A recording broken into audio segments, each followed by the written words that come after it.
పాకిస్తాన్ తీసినటువంటి గోతులో పాకిస్తాన్ ఈరోజు పడింది. పెంచుకున్న పామే కాటేసిన విధంగా పాకిస్తాన్ పరిస్థితి తయారైంది. పశ్చిమాసియా దేశాలతో పాటు పాశ్చాత్య దేశాలు కూడా ఈరోజు ఉగ్రవాదాన్ని ఇక్కడ పెంచి పోషించాయి. వాళ్ళందరూ ఇచ్చినటువంటి నిధులతో భారతదేశాన్ని నాశనం చేయాలనే ఒకే ఒక కారణంతో మొత్తం పాకిస్తాన్లో ఉగ్రవాదమే ప్రధానమైనటువంటి అంశంగా అక్కడ తీర్చిదిద్దింది. ఈరోజు అదే ఉగ్రవాదంతో నాశనం అయిపోతుంది. భారతదేశం మీద ఉగ్రవాదులు ఉగ్రదాడులు జరిపితే ఒక విధంగా స్పందించినటువంటి పాకిస్తాన్ ఈరోజు అదే ఉగ్రవాదులు మా మీద దాడులు చేస్తున్నారని చెప్పి ఇది ఉగ్రదాడి అని చెప్పి ఆఫ్ఘనిస్తాన్ మీద వైమానిక దళంతో దాడి చేస్తుంది. ఈరోజు టీటీపీ తెహ్రీకే తాలిబాన్ పాకిస్తాన్ ఒకప్పుడు పాకిస్తాన్ పెంచి పోషించినటువంటి సంస్థ ఇది. అలాంటి సంస్థ ఈరోజు పాకిస్తాన్ మీద దాడులు చేస్తుంది. మేము సహనం నశించి అందుకే ఆఫ్ఘనిస్తాన్ మీద దాడులు చేస్తున్నామని చెప్పుకున్నటువంటి పాకిస్తాన్ ఈరోజు ఏం చేయలేనటువంటి పరిస్థితి. మరి భారతదేశం మీద రకరకాల కారణాలతో ఉగ్రదాడులు జరిపింది. అదే ఉగ్రవాదులు ఉగ్రదాడులు చేస్తున్నారంటే స్వతంత్ర సమరయోధుల వాళ్ళని చెప్పుకున్నటువంటి పాకిస్తాన్ ఈరోజు ఆఫ్ఘనిస్తాన్ మీదుగా చేస్తున్నటువంటి దాడులు మాత్రం ఉగ్రదాడులు అంటుంది. అక్కడ వైమానిక దాడులు జరిపి తాలిబాన్లని చాలా మందిని చంపేసింది.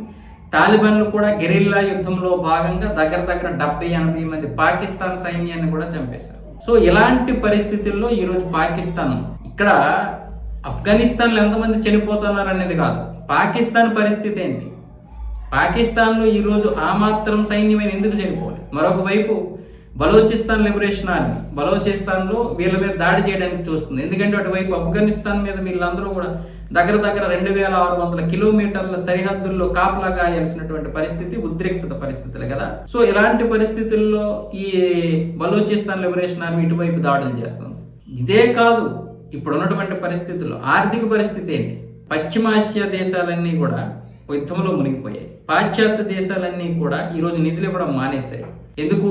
భారతదేశంతో సంబంధాలు పెట్టుకోవాలంటే ఇక ఉగ్రవాదం గురించి అన్ని దేశాలకి తెలిసిపోయింది కాబట్టి, ఇక భారతదేశాన్ని ఉగ్రవాదంతో ఆపలేమని వాటికి తెలుసు కాబట్టి, ఇక అలా చేస్తే ఐక్యరాజ్య సమితిలో అంతర్జాతీయంగానే మాట కాసేస్తామని తెలిసి ఈరోజు అవి చేతులెత్తేసి ఆసిఫ్ కవేజ్ అన్నాడు కదా, మేము గత 3-4 దశాబ్దాలుగా పాశ్చాత్య దేశాల కోసం ఈ ఉగ్రవాదాన్ని పెంచి పోషించామని.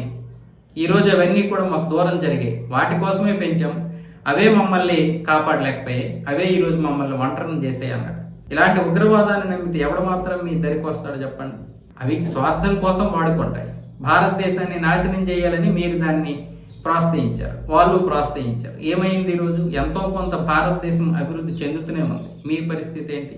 తాలిబాన్లు మీ సొంత ప్రజలే, వాళ్ళు కూడా ఆఫ్ఘనిస్తాన్ అయితే ఏంటి, పాకిస్తాన్ అయితే ఏంటి, ఇరాన్ అయితే ఏంటి, ఈరోజు ఏంటి పరిస్థితి? యుద్ధాల్లో మునిగిపోయి చంపుకుంటున్నారు ఒకళ్ళు ఒకరు.